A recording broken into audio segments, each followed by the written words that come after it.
Voici la porte dorée. C'est la porte de l'Est, aussi appelée la porte de la miséricorde de Jérusalem. Comme vous pouvez le constater, elle est restée scellée pendant très longtemps. La porte qui devait rester fermée jusqu'au retour de Jésus n'est plus silencieuse. Et quelque chose a commencé à bouger. Et cela ne ressemble pas à l'œuvre de l'homme, ni à une simple coïncidence. On a l'impression que quelque chose de bien plus grand, quelque chose qui dépasse notre monde, guide ce processus. Ce que nous voyons, ce ne sont pas simplement des briques et des pierres qui se tassent avec le temps. C'est bien plus profond. Presque comme si une ancienne prophétie se déroulait lentement sous nos yeux. Ce n'est pas juste une porte historique de plus. Cette porte a quelque chose d'extraordinaire. Depuis des générations, les croyants pensent qu'elle ne s'ouvrirait que pour l'événement le plus important de l'histoire de l'humanité. Et maintenant, des rumeurs discrètes circulent dans les temples, les églises et les mosquées. Les pèlerins se rendent à Jérusalem non pas comme de simples visiteurs, mais avec le sentiment que quelque chose d'autrefois considéré comme impossible est peut-être en train de se produire sous leurs yeux. Au cœur de tout cela se dresse la porte dorée de Jérusalem, scellée depuis plus de 500 ans, alors que toutes les autres entrées de la vieille ville ont été réparées, reconstruites ou remodelées. Par le temps, cette porte est restée intacte. Elle a traversé les sultans, les empires, et des siècles de destruction, résistant à toutes les tentatives de la modifier. Elle n'est plus seulement un édifice ancien. Au fil du temps, elle est devenue un puissant symbole du temps divin. Une porte que l'on croit prête à s'ouvrir non par l'intermédiaire de l'homme, mais en attendant un moment qui viendra de lui-même. Cette porte est tournée vers le mont des Oliviers, lieu même où, selon la prophétie, le Messie reviendra un jour. Dans la tradition juive, le Messie est censé entrer par cette porte. Dans le christianisme nombreux, sont ceux qui croient que Jésus lui-même franchira ce passage. Deux grandes religions unies par une même attente puissante, guettant la même porte avec impatience. Et maintenant, quelque chose a changé. De petites fissures apparaissent. Le silence qui a duré des siècles semble se rompre. Serait-ce le premier signe d'un événement bien plus important à l'horizon? Si vous souhaitez explorer l'histoire cachée, la prophétie, qui se cache derrière cette porte, et comprendre pourquoi les événements actuels sont plus importants que jamais, n'oubliez pas de liker, de vous abonner et d'activer les notifications, car la suite pourrait tout changer. Ce qui se trame actuellement dans les cercles prophétiques est sans précédent depuis des générations. Après 500 ans de calme, quelque chose a changé. Les témoins locaux font état d'une activité inhabituelle près de la porte scellée. Des chefs religieux de différentes confessions tiendraient des discussions privées. Et détail peut-être le plus surprenant, les médias traditionnels restent silencieux. Car lorsque la prophétie commence à se manifester, elle le fait rarement à grand renfort de gros titres ou d'annonces. Elle agit discrètement par des murmures et des signes subtils perçus seulement par ceux qui y prêtent une attention particulière. De nouvelles informations suggèrent que les chambres intérieures auraient été rouvertes discrètement. Aucune déclaration officielle, aucune cérémonie publique, un événement silencieux qui suscite une inquiétude partagée entre croyants et sceptiques. Si les anciennes prophéties s'avèrent exactes, il ne s'agit pas d'un simple moment historique. Certains pensent qu'il pourrait annoncer quelque chose de bien plus profond, voire d'apocalyptique. Pour comprendre pourquoi, il faut remonter à l'année 1541. Le souverain ottoman, Soliman le Magnifique, n'a pas scellé la porte dorée sur un coup de tête. Des documents ottomans récemment traduits révèlent un détail profondément troublant. D'après ces récits, le sultan était hanté par des rêves récurrents. Nuit après nuit, il voyait une silhouette mystérieuse s'approcher de Jérusalem depuis le mont des Oliviers, entrer par la porte orientale et transformer la ville entière. Perturbé par ces visions, il chercha des réponses auprès de rabbins juifs, de prêtres chrétiens et d'érudits musulmans. Ce qu'il entendit le choqua. Les trois traditions convergeaient vers la même conclusion. Cette porte était liée à la fin des temps. Son ouverture n'était pas qu'un symbole. On la croyait liée à des événements d'une importance cosmique immense. Aussi le sultan prit-il des mesures. Il ne se contenta pas de sceller la porte avec de la pierre. Il cherchait selon lui à sceller la prophétie elle-même. Et il ne s'arrêta pas là. Il ordonna la construction d'un cimetière musulman juste devant la porte, créant ainsi une seconde barrière de protection. Pour les prêtres juifs, ces tombes symbolisaient l'impureté rituelle, les empêchant de s'approcher. Pour d'autres, la signification était encore plus profonde. Si le Messie devait venir, il lui faudrait vaincre la mort elle-même, pour passer ressuscitant les morts pour lui ouvrir la voie. Ce que le sultan percevait comme une barrière a peut-être pris une toute autre dimension. Ce qui fut érigé en obstacle aurait pu se transformer en élément d'un dessein divin plus vaste. Car, à travers l'histoire, la prophétie agit souvent par la résistance, faisant de l'opposition humaine le théâtre même de son déploiement. Et c'est là que réside la possibilité la plus frappante. En plaçant ses tombes devant la porte, Sulayman le Magnifique a peut-être involontairement créé l'épreuve ultime de l'autorité messianique. Où seul celui qui détenait le pouvoir sur la vie et la mort pouvait franchir ce passage. Seul celui qui était capable d'ordonner la résurrection pouvait prétendre à cette entrée. Le souverain qui pensait faire taire une prophétie a peut-être sans le savoir préparé le terrain pour son accomplissement le plus spectaculaire. Il y a 2000 ans, Jésus fit une entrée très symbolique à Jérusalem. Il arriva du mont des Oliviers, monté sur un âne, et franchit la porte orientale. Ce n'était pas un hasard. Pour les croyants, c'était une prophétie qui se réalisait avec une précision remarquable. Bien avant ce jour, le prophète Zacharie avait écrit « Réjouis-toi, fils de Sion. Ton roi vient à toi humble et monté sur un âne. » Zacharie 9:9. Les chrétiens croient en eux que ce moment s'est accompli lors de la première venue de Jésus. Mais la prophétie se poursuit. Dans Zacharie 14:4, l'attention se porte sur l'avenir. Ce jour-là, ses pieds se poseront sur le mont des Oliviers, à l'est de Jérusalem, et le mont des Oliviers se fendra en deux. La même montagne, la même direction, la même porte. Pourtant, cette fois, non pas comme un humble serviteur sur un âne, mais comme un roi régnant, dont l'arrivée transforme le paysage lui-même. La porte qui jadis accueillit le prince de la paix est, selon beaucoup, celle qui accueillera un jour le roi des rois. Beaucoup pensent que la porte qui accueillait jadis l'agneau sacrificiel accueillera un jour le lion de Juda. Le décor restera peut-être le même, mais l'entrée sera totalement différente. Quand on se penche sur l'histoire de cette porte, on comprend aisément pourquoi tant de gens la perçoivent comme bien plus qu'un simple assemblage de pierres et de mortier. Pour eux, ce n'est pas simplement un mur antique. Elle représente une entrée providentielle réservée à un moment unique dans l'histoire de l'humanité. Considérez ce qui s'est passé au fil des ans. En 1917, des projets, menés par des dirigeants musulmans, prévoyaient la démolition de la porte de l'Est. Mais le jour même, les forces britanniques s'emparèrent de Jérusalem et la destruction n'eut jamais lieu. En 1967, lors de la guerre des 6 jours, les forces israéliennes prirent le contrôle de la zone et la question de la réouverture de la porte fut de nouveau abordée. D'après les témoignages, un rabbin intervint et avertit que seul le Messie lui-même avait l'autorité pour y entrer. L'idée fut abandonnée. Puis en 1993, lors des négociations de paix entre les dirigeants israéliens et palestiniens, il a été proposé d'ouvrir symboliquement la porte, en signe de réconciliation. Pourtant, la nuit précédant la cérémonie prévue des témoignages, affirmant que les dirigeants des deux camps avaient fait le même rêve troublant. Une silhouette se tenait devant la porte, secouant la tête et disant « Pas encore, pas par vos mains. » Au matin, l'événement fut soudainement annulé. À maintes reprises, les tentatives pour modifier le statut de la porte semblent échouer au dernier moment, ajoutant encore au mystère qui entoure ce passage que beaucoup croient réservé à une arrivée bien précise. Pour ceux qui suivent de près, les prophéties des moments comme ceux-ci sont profondément troublants. Ils ne ressemblent pas à de simples changements politiques ou à de modestes revers techniques. On a plutôt l'impression qu'une sagesse invisible a guidé les dirigeants, les empêchant d'intervenir dans l'ouverture du portail. Ce schéma ne s'arrête pas là. On raconte que des ingénieurs ottomans ont tenté de modifier la structure, mais que leurs outils ont dysfonctionné de manière étrange.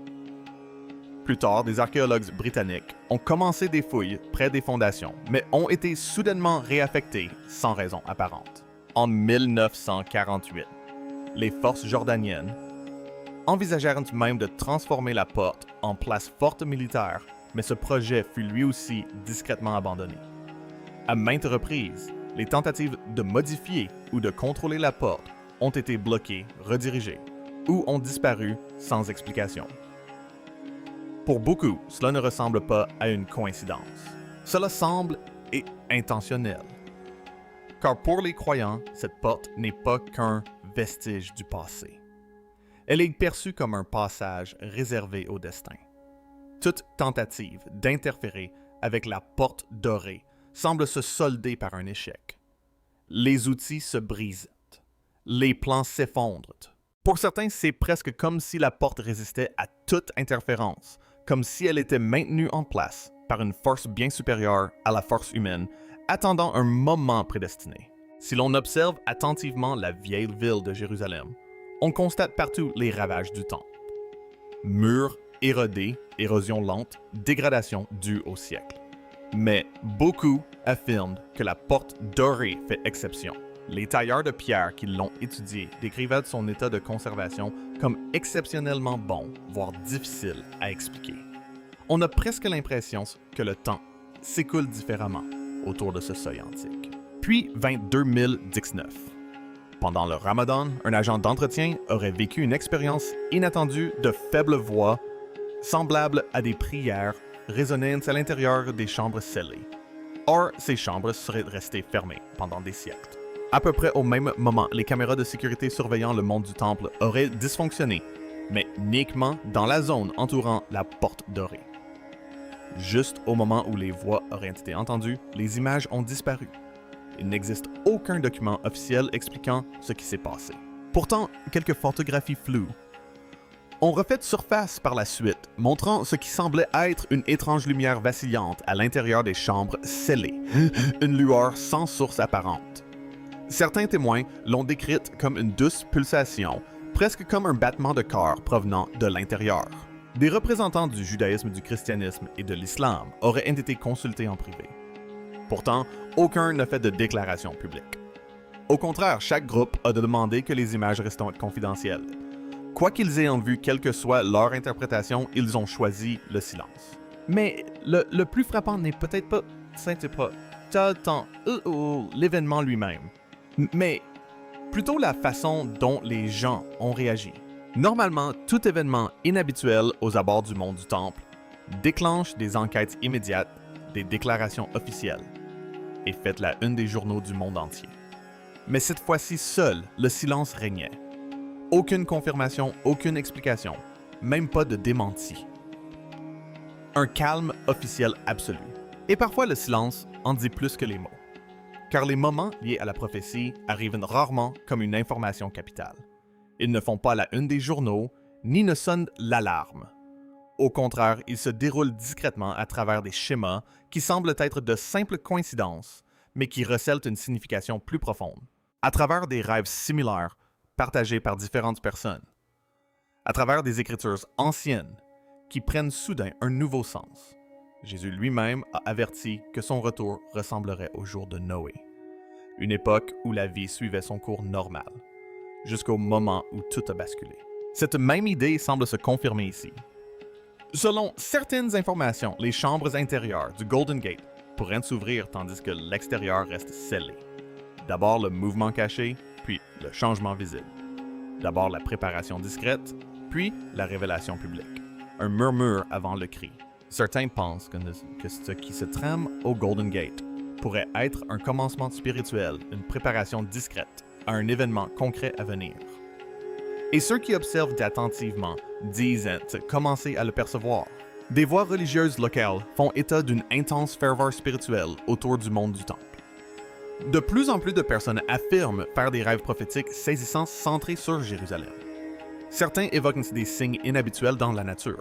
D'autres voient dans les événements mondiaux actuels une concordance avec d'anciennes prophéties qu'ils jugent difficiles à ignorer. Depuis 5 siècles, le silence de la porte porte un message. Ces pierres scellées témoignent du temps divin et du pouvoir de l'attente. Mais à présent, ce long silence semble se rompre. Le calme qui a duré des siècles semble se rompre. Et en réalité, la porte n'a pas besoin d'être grande ouverte pour avoir un impact. Même le plus infime changement provoque des remous au sein des communautés prophétiques qui pensent en comprendre le sens. La porte dorée et le mont des Oliviers se font face presque comme le reflet vivant d'une prophétie attendant le moment où le destin céleste deviendra enfin réalité sur Terre. Depuis la porte dorée, le regard se porte naturellement sur le mont des Oliviers. Et depuis le mont des Oliviers, votre regard revient directement vers la porte. Un alignement parfait unique à Jérusalem. Ce qui rend cette connexion encore plus remarquable se cache sous la surface. La porte et la montagne reposent toutes deux sur la même couche. Contenues de socles calcaires, ce qui signifie qu'elles sont géologiquement liées sous terre. Ainsi, lorsque le prophète Zacharie a parlé du mont des Oliviers, se fendant d'un jour en deux, il ne s'exprimait peut-être pas uniquement de manière symbolique. Certains pensent qu'il décrivait un événement physique qui ébranlerait le sol, même reliant ces lieux sacrés.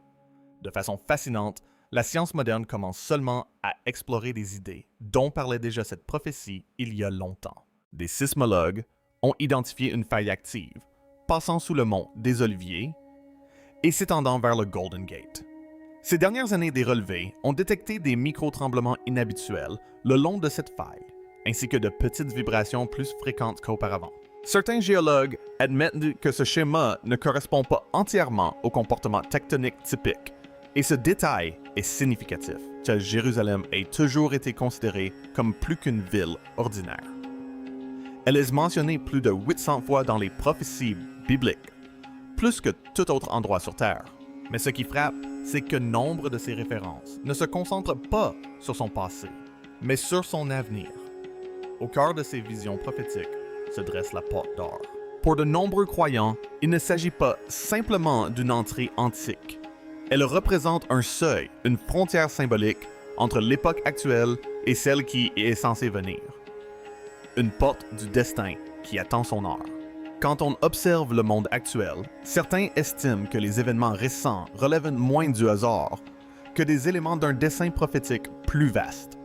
Le Sanhédrin a été rétabli. Divers thèmes prophétiques semblent converger. Et malgré tout, la porte demeure scellée, mais s'agitant discrètement comme si elle attendait le moment où la croyance deviendra réalité. Nombreux sont ceux qui voient des signes qui, selon eux, s'alignent. Des vases sacrés ont été recréés. Des génisses russes à candidates sont élevées et étudiées. Le calendrier juif approche de dates que certains considèrent comme prophétiquement significatives. Même la politique mondiale, pour certains observateurs, semble faire écho au schéma décrit dans les Écritures anciennes. Et au milieu de tout cela, la porte dorée demeure silencieuse, observant attendant préservée, non seulement comme un vestige de la préparation, mais aussi comme un symbole d'un moment. Que les croyants sentent encore à venir, celui où la préparation se murera en accomplissement. Pour le peuple juif, c'est la porte par laquelle leur Messie est censé entrer et restaurer Israël. Pour les chrétiens, elle est considérée comme le seuil même par lequel Jésus reviendra lors de son second avènement. Pour les musulmans, elle est connue sous le nom de Bab al-Rahma, la porte de la miséricorde, un lieu empreint d'une profonde signification spirituelle. Trois grandes religions, trois perspectives différentes, trois noms sacrés, mais toutes unies par un même sentiment d'espoir. Et peut-être que le nom le plus significatif vient de l'hébreu Sha'ar Harashamim, la porte de la miséricorde. Non pas une porte de colère, ni une porte de destruction, mais une porte de miséricorde. Selon la prophétie, lorsqu'elle s'ouvrira enfin, elle ne libérera pas le chaos, mais la compassion, arrivant à un moment où l'humanité en aura peut-être le plus besoin. Ces dernières années, un phénomène inhabituel s'est discrètement produit. Des rencontres interreligieuses à Jérusalem auraient notamment abordé le sujet de cette porte. Des rabbins, des pasteurs chrétiens et des érudits islamiques, assis ensemble, pressentaient chacun qu'un événement important se préparait. Ils ne s'accorderont peut-être pas sur qui l'empruntera, mais beaucoup partagent le même sentiment que la longue attente pourrait bientôt toucher à sa fin. Cette prise de conscience partagée est en soi frappante. Les dirigeants de 3 des plus grandes religions du monde réunis au même endroit et au même moment partagent un même sentiment d'attente. Et l'histoire semble suivre un schéma similaire. Aucun empire n'est véritablement parvenu à détruire cette porte.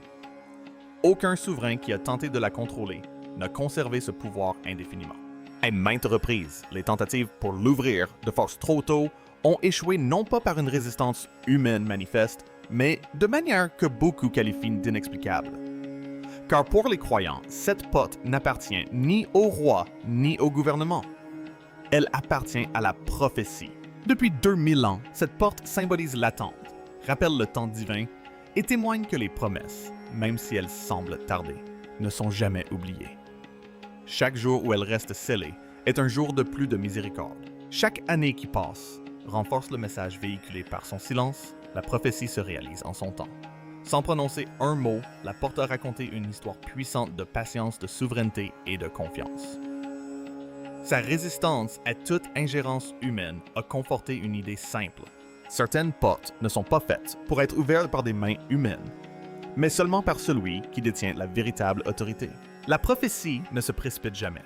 Elle progresse avec patience et précision. Ce qui est annoncé s'accomplira. Non pas selon le calendrier humain, mais selon un calendrier parfait qui le transcende. Et aujourd'hui, nombreux sont ceux qui sentent que quelque chose est en train de changer. La porte restée scellée pendant des siècles semble aux yeux de certains s'animer. Non pas qu'elle s'ouvre comme une porte ordinaire, mais elle s'éveille, tel un symbole vivant. Les barrières ne peuvent retenir ce qui doit arriver. Les pierres ne peuvent le contenir. Même les obstacles qui se dressent sur son chemin ne peuvent l'arrêter. Quand quelque chose est prédestiné, tout le reste finit par s'effacer. Aujourd'hui, certains voient des signes converger. Des rapports font état de mouvements sismiques sous le mont des Oliviers. Des tensions internationales ravivent les avertissements d'antan.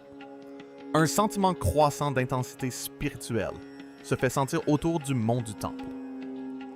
Et au centre de tout cela, la porte dorée, qui présente ce que certains interprètent comme ses premiers signes de changement depuis des siècles. Pour ceux qui y croient, c'est comme si quelque chose d'invisible se mettait en mouvement.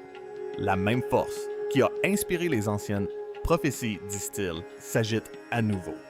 La même préservation qui a permis à la porte de traverser les empires, les guerres et les générations la prépare peut-être pour un moment longtemps attendu. Les pierres semblent s'agiter. Les sceaux semblent tendus. Et le long silence, pour certains, n'est plus aussi inébranlable qu'auparavant. Après un demi-millénaire de silence, beaucoup croient que la porte dorée de Jérusalem commence à s'éveiller de ce qui ressemble à un long sommeil prophétique. Pendant 5 siècles, elle est restée scellée, immuable, intacte, tandis que des générations se sont succédées. Les empires se sont élevés et sont tombés.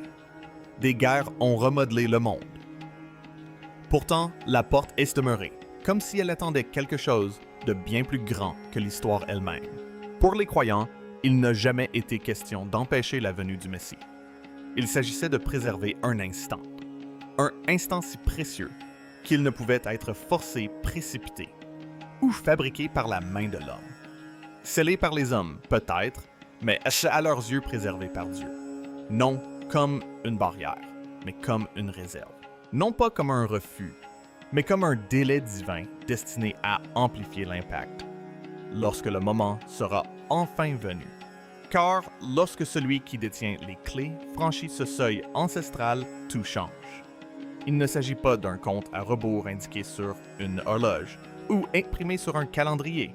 Personne ne peut fixer une date précise. Personne ne peut programmer l'heure. Le compte à rebours, dit-on, s'écrit de manière plus subtile, dans le déplacement de pierres anciennes, dans l'alignement des événements, dans la convergence silencieuse de signes qui semblent insignifiants individuellement, mais puissants lorsqu'on les considère ensemble. Elle se cache dans le lent frémissement d'une porte qui a attendu 5 siècles son destin. Et maintenant quelque chose a changé. Le silence qui la définissait autrefois semble plus ténu. Le calme est chargé d'une énergie particulière. Ce qui n'étaient jadis que des murmures dans des cercles prophétiques commencent à résonner comme des grondements lointains. Partout dans le monde, les discussions se multiplient. On redécouvre les Écritures. On réexamine les promesses anciennes avec une urgence renouvelée. Pour certains, l'histoire semble retenir son souffle. Lorsque le roi des rois franchira enfin cette porte, celle que beaucoup pensent lui avoir toujours été destinée, le monde ne verra pas seulement l'ouverture de portes de pierre. Il sera témoin de l'accomplissement d'une promesse faite il y a des milliers d'années. Une promesse qui a survécu au royaume. Une promesse qui a résisté au scepticisme. Une promesse qui a refusé de s'éteindre. Et son impact sera considérable. Il ne se limitera pas à une seule ville ni à une seule nation. Son écho résonnera à travers le monde, bouleversant notre conception du temps, du pouvoir et du destin. La question n'est plus de savoir si cette porte a un sens, mais si nous sommes prêts. Que le monde s'en sente préparé ou non, un sentiment d'éveil se fait sentir. Des signes prophétiques semblent se tisser. L'atmosphère est chargée d'attente. Les pierres ancestrales qui ont patienté durant des siècles de silence approchent peut-être du moment où elles ont été placées pour accomplir leur destinée. Et si ce moment approche véritablement, il est peut-être plus proche que quiconque n'ose l'imaginer.